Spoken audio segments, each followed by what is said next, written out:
Yeah, it's beautiful. Well, great to have you here, Teodora, or Tedy, as you said to be called. And g'day, Mark. Welcome back for another week, mate. Hope you're doing well. Yep, we're at it. Yeah, yeah, we're at it. Mark got on a bit like, oh, I'm not sure about Wednesday mornings, and yeah, we hate to shift Mark too quickly, being a startup guy and all.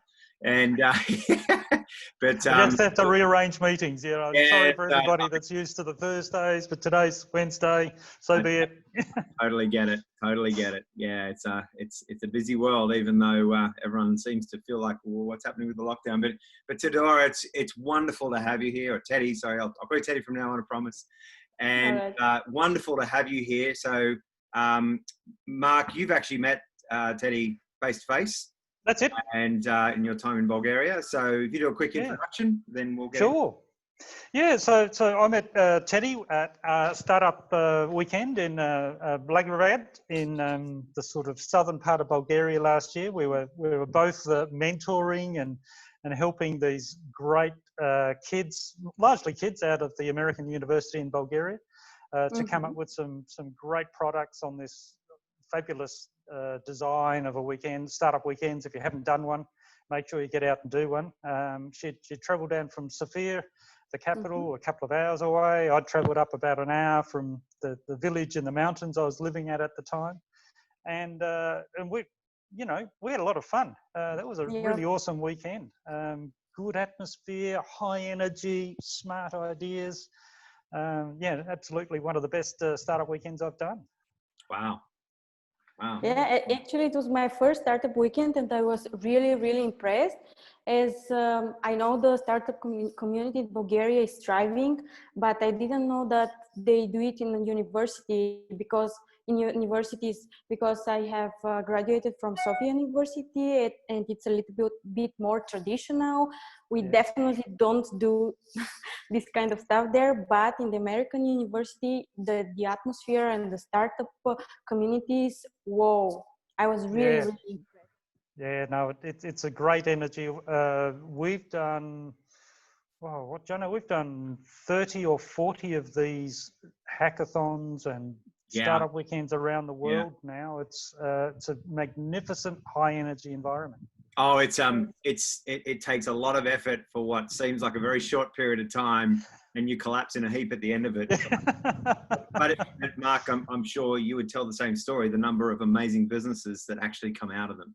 And I get involved in some of the ones in my local area as well. And just that raw energy, and not necessarily just from younger people either. Like it's a whole mix, anything from, we've seen little kids, like 10, 11-year-old kids pitch stuff right through to, 60, 70-year-olds with the same bounce and energy, it's in fact, it was 11-year-old that won one of those in the middle of Australia in the outback that Linda and I did a couple of years ago. About that. I love seeing these young kids because, talking about universities, I think the whole education system is broken when it comes to actually training business owners, leaders, and entrepreneurs. And so obviously they learn it through places like this. And in fact, Mark, as an idea, maybe we should be looking at launching some online hackathons and startup weekends through Business in Bare Feet. Just had that idea, and I'm sure you've thought about it. But anyway, we're not here to talk about us, and we're here to talk about Tedy. Tedy, so what I want you to do first is just go back through your journey, right through your journey of work and life, and what's led you to today. You're sitting in a really funky looking startup hub, accelerator, or co-working space. What's led you to be an attorney to startups? All right. Do you want the long version, like the 5-hour one, or? we got hours. We're good. Okay. So, I come from a really small village in Bulgaria, but where it is closed community, not so open-minded people, and so on. But I have always known that my calling is law. I mean, from 4th grade or something like this, I just knew. I'm not sure if there was a specific situation that led me to that, or I don't know, but I have always knew that. So I started studying law at Sofia University in Sofia because it is the best law school in Bulgaria. but kind of something was missing for me. I needed some like more international cosmopolitan experience. So I went to an exchange program in the Netherlands, and I also applied for a program in the United States. It was 5 weeks in the US where we studied entrepreneurship in Babson College. I don't know if you know it, but it is the first one, the number one university in entrepreneurship in the US. It's really, really? really good. Oh. Yes. Which college was that? It is Babson College. Babson College. Babson. Yeah. Yeah, Yes. I don't know it, Yeah. but sounds interesting. Yeah, it was really interesting because we had. It was much more different than what we do here. Because in Bulgaria, for example, we just sit there and listen to a professor who is speaking. But there, you have different kind of experience. Really famous professors and entrepreneurs. I met a lot of really nice and cool guys. We went to different kind of accelerators, which there wasn't something like this in Bulgaria, and it was a really great privilege to be one of the people who went on this journey. So there I met different kind of entrepreneurs. I kind of dived into the startup communities, and more like I saw how things are done much more differently and how startups think. So when I came back to Bulgaria and became and started working for different law firms, the attitude was really, really bad. They were offensive, they were diminishing, they were unappreciative. And this is not only for me, but for most of my colleagues. I mean, it is almost everywhere you get this experience. So this was the moment that I knew that I need to start up my own law firm, and taking into account that I just loved startups. I just combined law and startups, and this is how my law firm Donkin and Partners was born. Yeah. Wow. And another thing, yes, I acknowledge when I came back, is that these big law firms, except from the fact that they treat their employees badly, they cannot meet the startup needs, because they are more traditional. They don't know a lot of the technical stuff that is happening in the world, and most of the lawyers are just a little bit older. So I acknowledge that we in Bulgaria need some really young people who can just understand the startup needs and can meet them. So yeah, this is a gap I wanted to fill, and I love it. And yeah, this is how my company was born. It's fantastic. No, you're reminding me of my early days in the accounting profession in Australia, where it was very old and traditional, and you had to wear a certain sort of clothing and hold yourself in a certain way. Yeah. You know, we even had people, auditors walking around, and they've got their sort of pockets on their shirt, and they've got pocket protectors, little plastic protectors, because they're putting their pens in their pockets all the time, and they didn't want the ink to run onto their shirts, and it's like so funny to see this. It's a very different world to the high moving, high pivoting startup energy that is. Well, and I think that's a whole reason why a lot of people start something in the first place, because they see there's a way to be more flexible. There's an opportunity where perhaps a big incumbent is moving slowly, maybe not providing adequate service, and all that sort of thing. I think it's interesting, because I know we're talking to a lawyer here, but you don't think about entrepreneurialism in that space, right? But in a sense, that's exactly what you've done. And but the economy in Bulgaria shapes some of this. It became independent in the early 90s from the old Eastern Bloc. It had to formulate a new economic model. There's private opportunity, that much greater capability than there was before. So there's a major mind shift that's gone on in the last 30 years. And then it was competitive. So Bulgaria competes with all the other countries in Europe, if not the world, and it has to stand out. Every country needs its own benefit. Right. And it's not a big country. What's it, about 11 million people population? And No, more like 7. More like 7. Yeah. That is small. But actually, I think that exactly what you said, I want to build up on this, that it starts to be competitive because a lot of startups, significant number of startups have entered the Bulgarian market. It's not only Bulgarians who start their own new businesses, but a lot of big companies, they see different kind of opportunities here, some of which are connected with taxes, with employees and stuff like this. So there is this niche that needs to be filled, and it really needs a different kind of approach and different kind of mindset. It's not only for law, but as well for accountants, for different kind of. So you're finding that in Bulgaria right now. You're saying that's yes. where you're at right now. That there still needs to be that significant shift, because this is, I've done a bit of work across particularly Central Asia, Kazakhstan, places like that, and I've found this to be right across, to be honest, a lot of the ex-Soviet countries. They're really, they've got very beautiful entrepreneurial people, and particularly the younger people, because they didn't grow up in that, right? And they're more getting after it, but the frameworks and that are still a long way to go, government support. However, though, Mark, we've seen a lot of activity from particularly Eastern European countries. Yep. If we're allowed to still call it that block, but that Eastern block of European countries, where the governments are coming out and offering e-residencies and entrepreneurial visas. And I'm not sure are you aware of what's going on in Bulgaria around that at all, Tedy, or are you?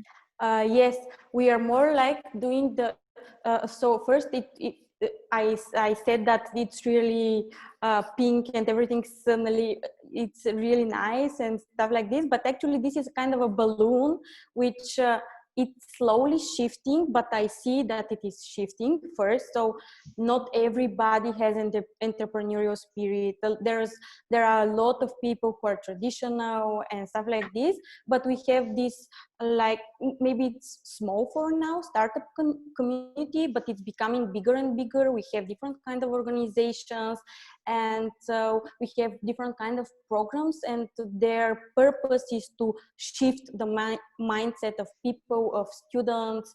And regarding the government, we are more like doing this despite the government, not with the help of the government. That's pretty normal.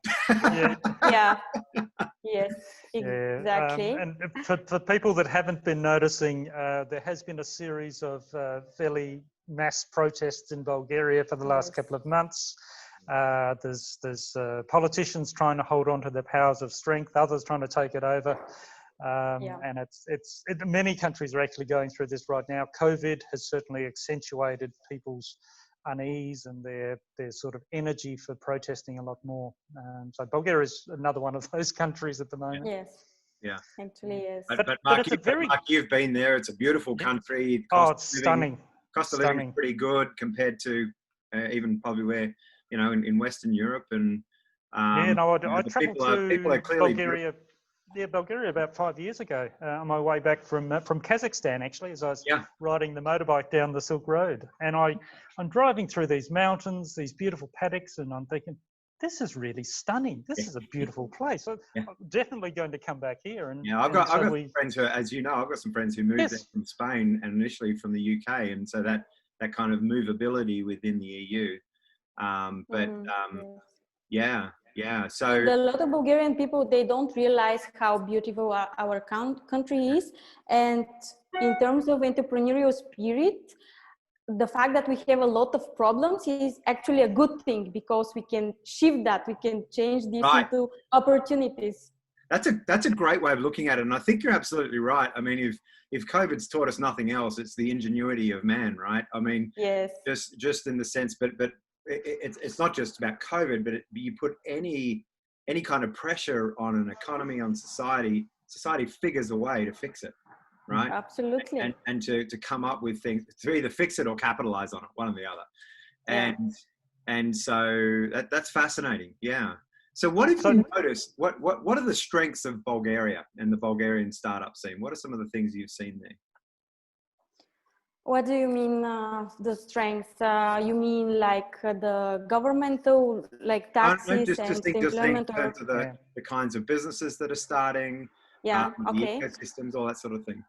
Well, we have our strongest cluster is the IT cluster, because we are actually starting from the beginning. We are really good at math, and our children, they win a lot of competitions from the really young age. And maybe, I'm not sure, but I think that this is the reason that we are really good at programming, and so our IT cluster started thriving. And due to this, and due to the fact that a lot of international companies have their branches here or have their seats here, and they employ programmers, our IT cluster started thriving. And from it, Bulgarians started doing their own products. So they are not working for somebody else. Maybe they had their knowledge, experience, and then they started doing their own products. And due to that, I think we have started the community, and now we have different kind of startups. I mean, not only software, but products, artificial intelligence, and stuff like this. So it's actually a very good business environment, Jono. It's very low cost. I'm sure it is. Yeah, so you talked a lot about it. Yeah. Are very low. The country is very open to migrants coming in, and it's very easy to set up a company, to employ service providers, bookkeepers and things is very low. The wages are very low in Bulgaria. For lots of people. So, yeah, I've known quite a few people from both Australia and America actually as well that have gone in and set up companies both in Bulgaria and Romania. Yeah. Places like that where there is this kind of freshness and excitement. There's obviously some legacies and incumbencies that need to be dealt with, but yeah, that's fascinating. Yeah, it's it seems to be very fresh. It seems to be very adaptable in a sense. Yes, and there are a lot of people who are pushing it further and further, which is, I think, a good thing. And this can make us learn maybe the hard way, but we learn a lot of things. Well, so I'm interested to hear then. So, and then after this, I think we'll jump into more of the legal side of startups. But where do you see Bulgaria going in terms of startups and entrepreneurship?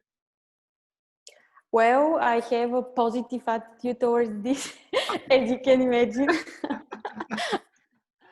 Well, I think actually, I think that even despite the government, young people from my generation, at some point when they're old enough, they will become part of the government and things will be thriving. I really believe that, and I hope this will happen.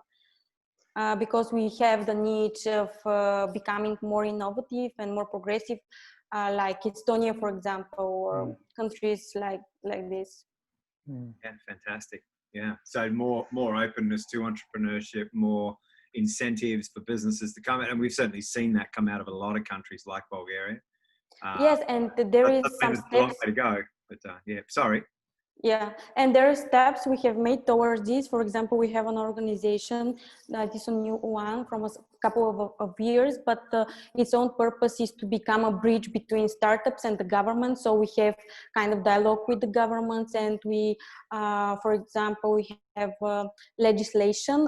It is not coming to force yet, but we have started the dialogue into having a new kind of company, which is like the startups of the US and the French startups, and like kind of trying to mold the commercial code into being more progressive, innovative, and in a way that can meet the startup needs. Yeah. You know, it's less than 5 years since France did that.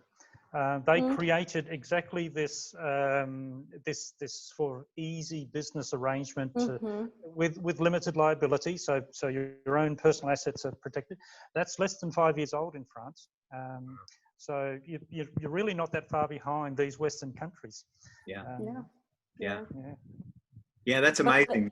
And in terms of that, you know, like, I mean, access to internet, technology, Yeah, standard I of forgot living that. is pretty high, I'd imagine. Internet's fabulous in Bulgaria. Yeah. You find Yes. in a lot of those countries, it really is. They've invested well, unlike our country, Mark.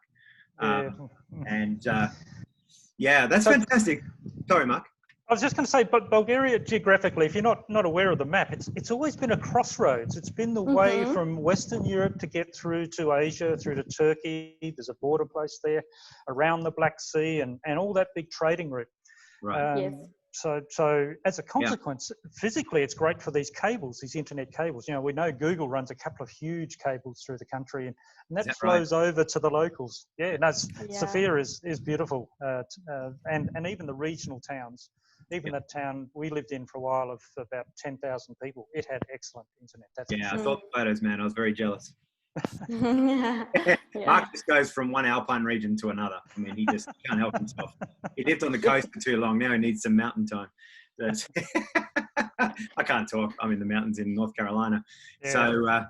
So let's shift gears a little bit. I want to hear a bit about, you know, some of the. Well, I'll ask you individual groups of questions rather than just piling them up right now. But first things first. Okay, so what are some of the common things you see coming out of startups as far as being an attorney or being a lawyer? What are some of the common things that you see startups doing that require your help?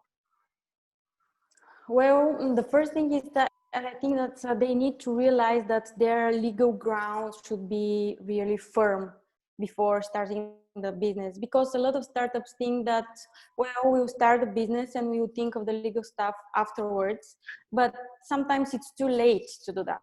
So the first and most important thing is to have your legal documents and your structure and everything like this settled by a professional, because a lot of startups think that they won't do it and will do it at a later stage. A lot of them do it by themselves, by reading some articles and things like this, but I don't think this is a good idea, actually. So when you want to settle a company, you need to know what kind of company. And in this international world, I have a lot of clients who set up a company in Bulgaria, but they also want to have one in the US or in the UK. And they definitely need someone to guide them through this process. So you help people set up in multi-countries, do you? Yes, I try helping them by doing different kind of research and by having contact with colleagues in different countries and seeking their advice as well. Yeah. So yeah, I think this is really important for us lawyers, because we have a really big ego and think that we know everything, but it's really important to know when to seek help from a colleague. Yeah. So yeah, whenever I feel that I don't know that I don't know enough, I seek some help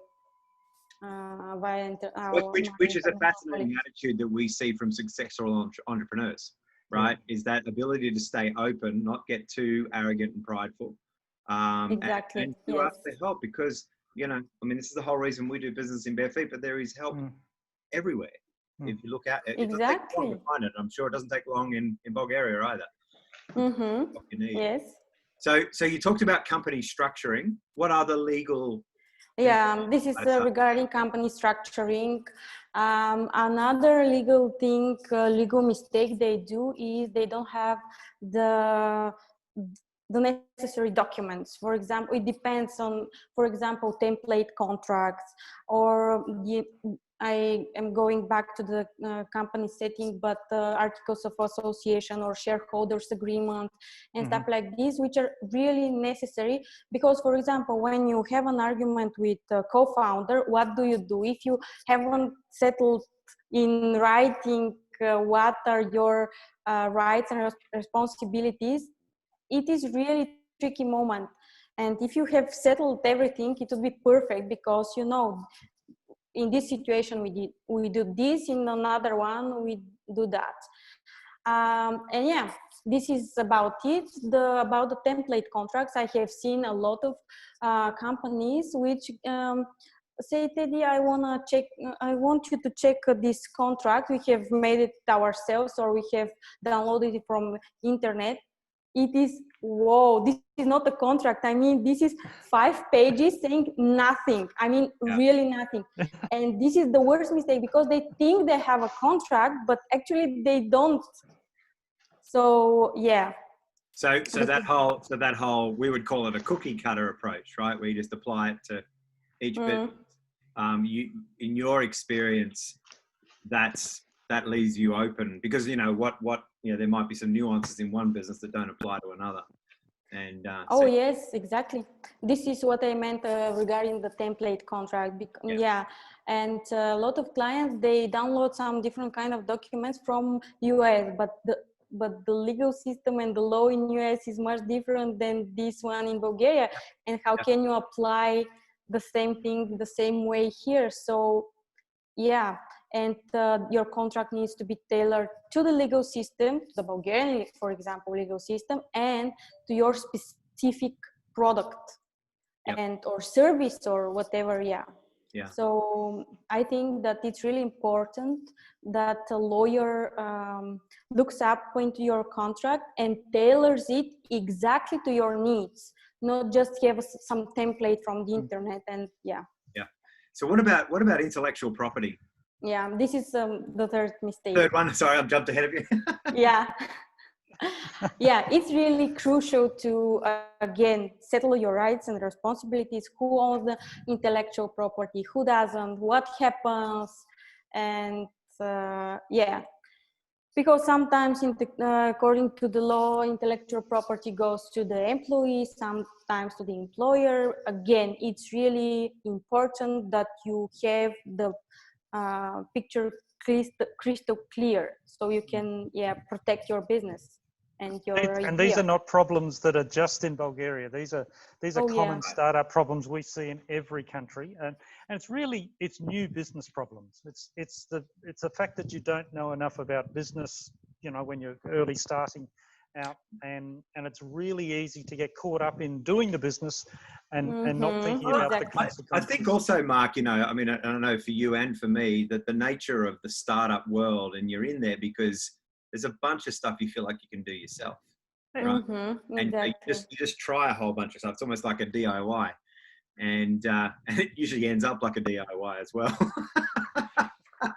But then there's that perception of, I've got to spend all this money, I've got to do all these things before I've even made $1, and that's where we kind of maybe look at it the wrong way around.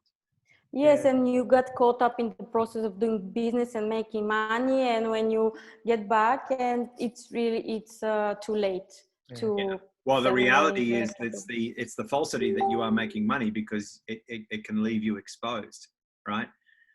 Exactly. You might lose everything, including whatever you've backed into that business.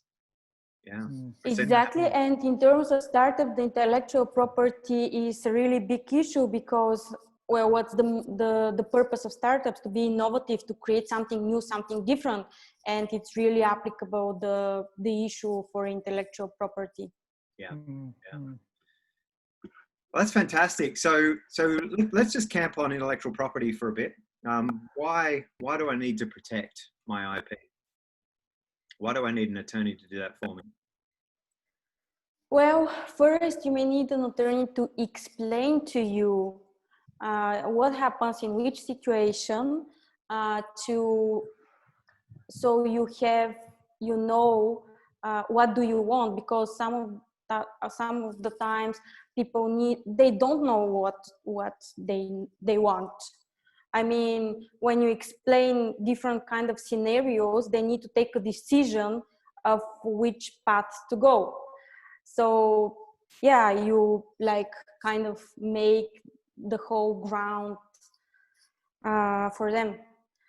When they have these issues resolved, and they know what they want to do in the future and how they want to set up their things, you can, for example, if we speak about trademarks, they can have their trademark registered, or if we talk about patents, again, they can have their patents issued. Yeah. And this is not so easy in terms of patents, especially. Yeah. So now that you're working away in Sofia, you know, you're not in your hometown. I'm presuming your parents and family are still out in the Yeah. village. What do they think of their daughter running her own legal practice?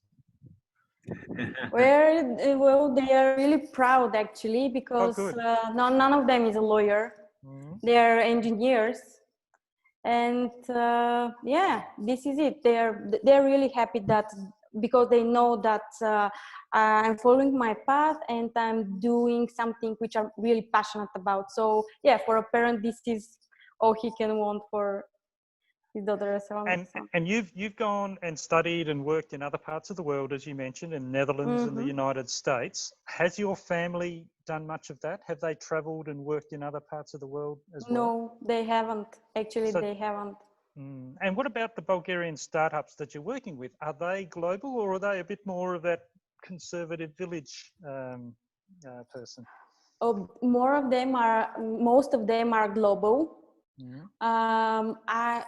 I have different kind of clients, big ones, small ones, but more of them are trying to become bigger, to thrive.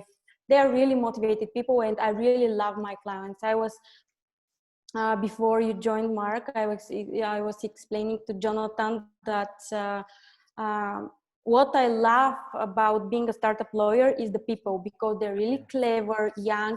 You can have a dialogue with them. You can resolve any issue. Yeah. And they understand you, because when I work for the other law firms, and we have worked with all kinds of clients, and you're trying to explain something, but your words, they don't go in the right direction. I mean, it's a foreign language. Yes, he just doesn't receive any of the things you said, and there is no dialogue. You cannot explain. But my clients, they are really, I love them. I just love them.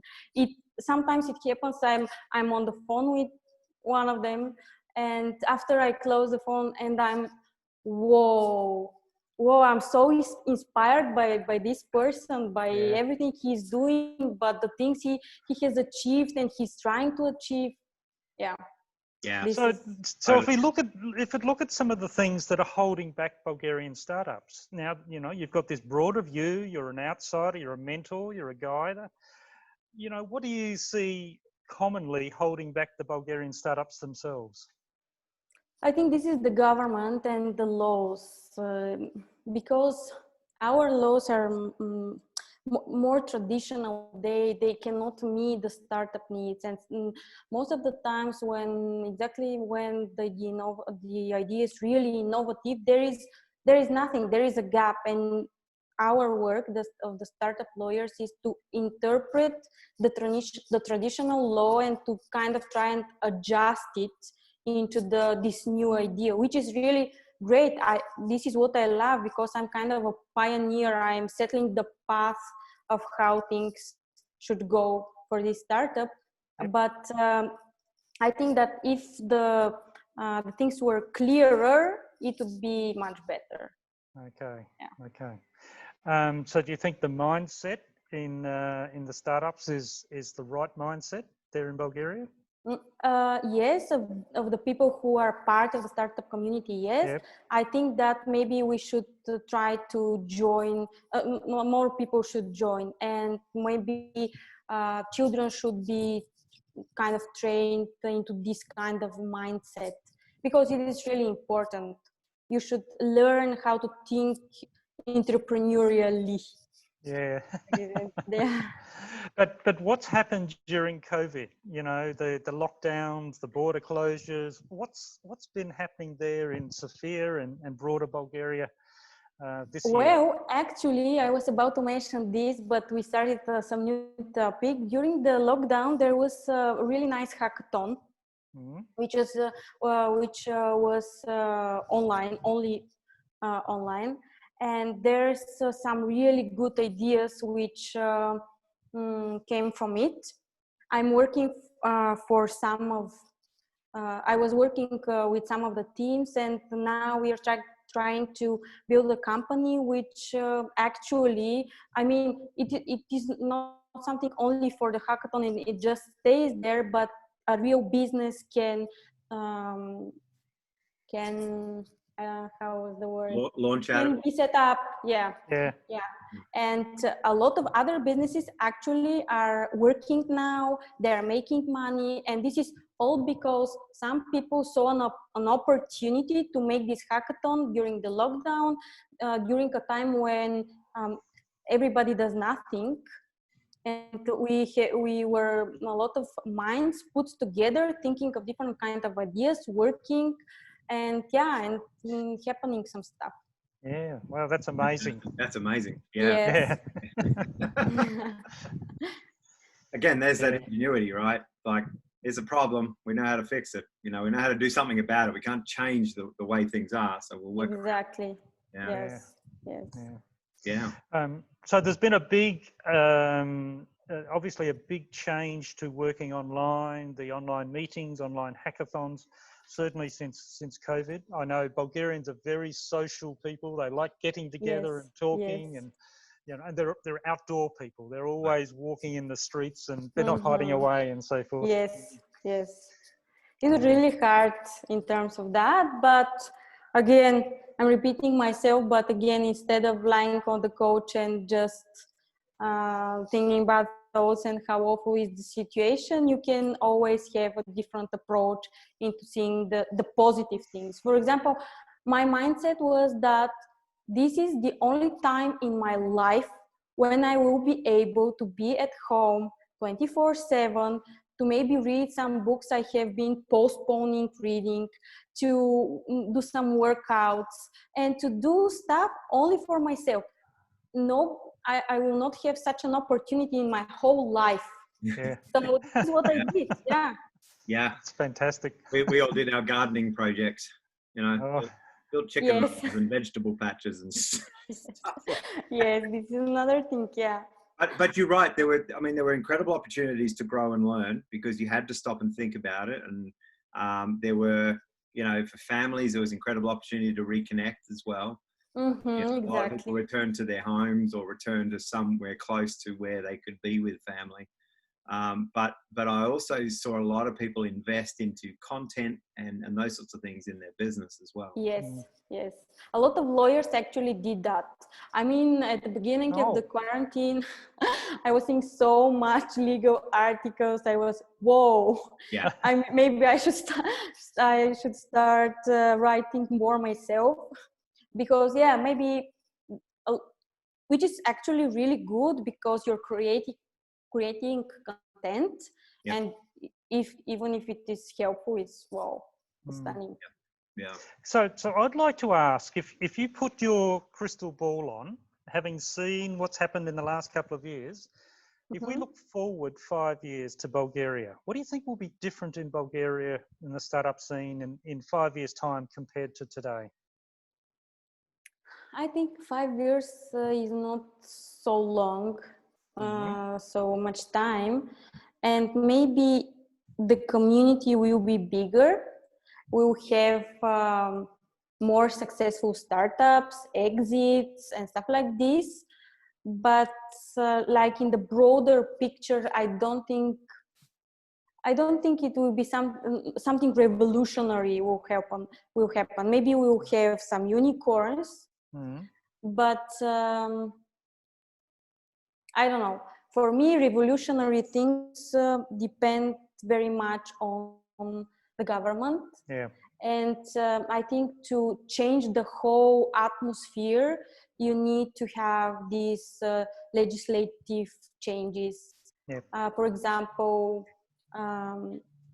digital government, more digital services, and things like this. And in order to have more investors and more international companies to invest in Bulgaria, you need these digital services.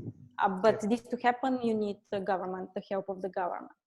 Yeah, no, and as Jono mentioned before, we are seeing competition from a range of relatively small countries before Yes. suddenly leapfrog the major economies of the world, the digital Certainly the traditional ones. government. Yeah. Estonia, we're seeing the same thing coming out Yes. of, what was the other one? Oh, Bahamas. Bahamas has got a Yes. new digital Yeah. nomad visa. And you can go and live there for a year. Georgia, just over the Black Sea from you, Georgia has just introduced a new 1-year digital nomad visa, and Oh, wow. Nice. low taxes and high quality of life, low cost of living.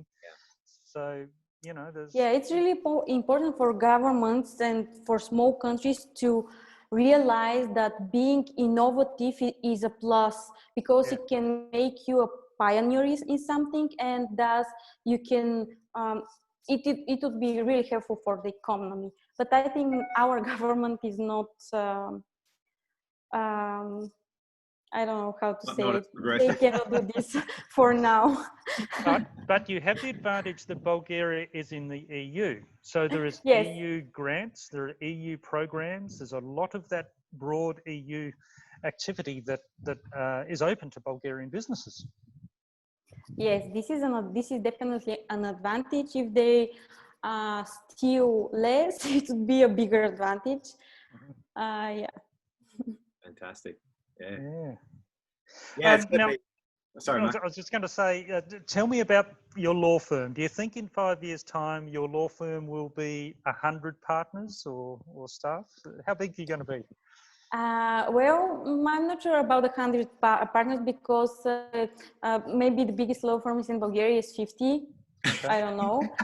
But yeah, I want to focus more on the quantity. And as I said, regarding the employees, I want the employees to be happy on their workplace. I don't want to diminish anybody. I want people to feel really happy, because when you think about it, most of the times, most of your life, you're at work.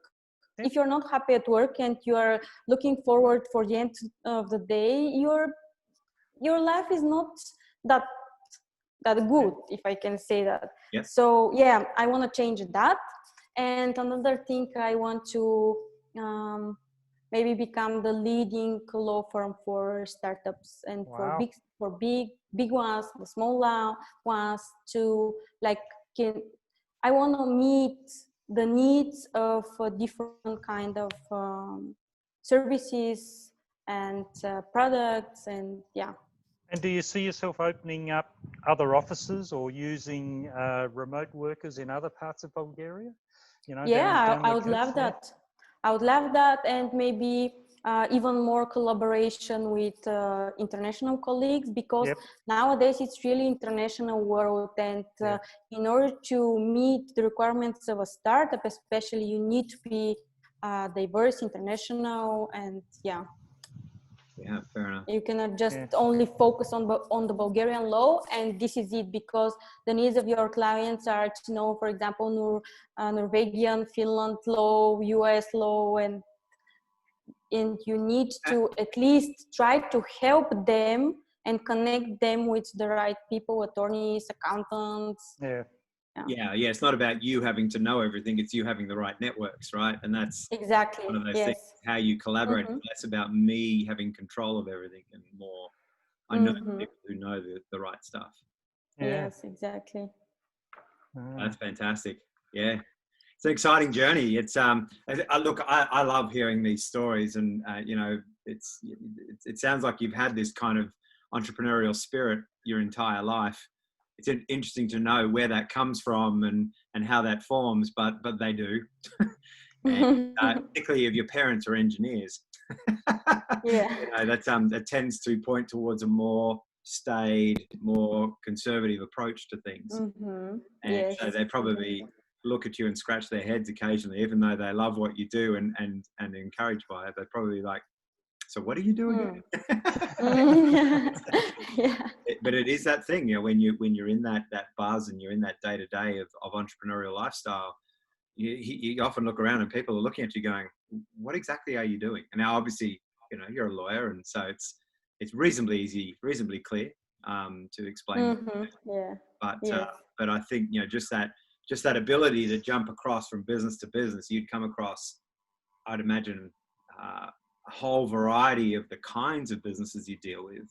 Exactly. The law is still the law, but yeah, it's but that variety and that energy, I assume. Yes, this is exactly what I love about being a lawyer. Because, for example, if you are an in-house lawyer, you do one thing over and over again. You become really good at it, but it's the same thing your whole life. You are doing the same thing, the same product or the same service. And being a lawyer, you meet different kind of products, different kind of services, and as you said, the law is the law, but it's really different. For example, it's different if some of your clients are building chairs, and it's different if they're a hospital, if they're software, if they are, I don't know, paint. Yep. So you need to know like different kind of spheres for laws, and you are always doing research because you cannot know everything. Yeah. And this is what I love. This not still, but really doing different kind of things. Yeah. Yeah, No, I see Bulgaria very much in that transition, you know, that from that service provider of great technical people, which has a long history of highly trained people, moving into the startup and exporter of new ideas. Yeah. So, you know, that transition is very evident in Bulgaria. And the next step, obviously, is for those businesses to be reaching out around the world, to be exporting, to be opening up those companies in the United States and Europe and UK and all these bigger markets. So it's bringing back export dollars to Bulgaria. It's providing more incentive and energy for the next range of people to come through and have a go. They're examples that drive and motivate people. Yeah, it's an exciting time for Bulgaria. Sounds like it. Yes, really exciting, different and new. All right. Well, I think we'll probably wrap up there. Mark, have you got any last questions? I can talk to Teodora for yeah, years. I could do, and maybe we'll, again, like a lot of these, we always go, let's do another one, you know. Yeah. Because I think there's so many areas we could dive into a lot deeper. Yeah. But, any parting advice, information you'd want to give to anybody? Tedy? Well, I don't know, maybe my advice is to seek some external help in terms of accountants, lawyers, marketing, even if it's a brief one, a really quick one, just to be sure you're on the right track or on the right path, and just to be sure that you're not making some really big mistakes. Yeah. Fantastic. Yeah, and that's the key. I mean, obviously, you pay a little bit, or you pay some for some advice, which may seem like a bit in the early days, but it saves you so much down the track, as we've heard today, in terms of structuring, in terms of intellectual property, in terms of money fights and whatever else goes on in a business. So yeah, it's beautiful and very exciting to hear what's going on over in Bulgaria. And maybe we can get the Bulgarian Tourism Commission to co-sponsor this. You know, we can get more digital nomads going to that part of the world. Like Mark and I have.